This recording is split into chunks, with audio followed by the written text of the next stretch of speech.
നിങ്ങളുടെ ദാമ്പത്യ ജീവിതം വികാരതരളിതമായ ആനന്ദലഹരിയിൽ മതിച്ചുല്ലസിക്കാൻ വേണ്ടി ഒരു പൊടിക്കൈ.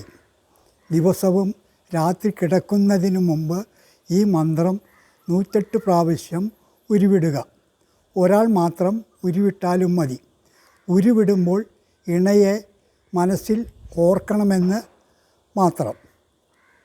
പ്രാചീന ഋഷിമാർ താളിയോലയിൽ എഴുതി വച്ചിട്ടുള്ള വരികളാണ് മന്ത്രം ഇതാണ്.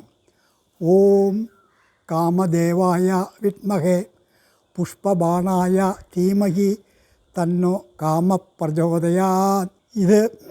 ഇതിലെ വരികൾ ബീജമന്ത്രങ്ങളാൽ കോർത്തിണക്കപ്പെട്ടിട്ടുള്ളതാണ്. ഇത് നിരന്തരം ഉരുവിടുമ്പോൾ അക്ഷരങ്ങൾ മനസ്സിൽ വികസിച്ച് ഊർജത്തിന് കരുത്തേകി ഫലസിദ്ധി ഉണ്ടാകുന്നു. ഇതാണ് സാരം. ഇതുപോലെ അറിഞ്ഞിരിക്കേണ്ട കാര്യങ്ങൾക്കായി വൈജ്ഞാനിക വിഷയങ്ങൾ മാത്രം അവതരിപ്പിക്കുന്ന ഈ ചാനൽ കാണുക, സബ്സ്ക്രൈബ് ചെയ്യുക. ഓർമ്മയിരിക്കട്ടെ, ചാനൽ എൻ ബാലൻ.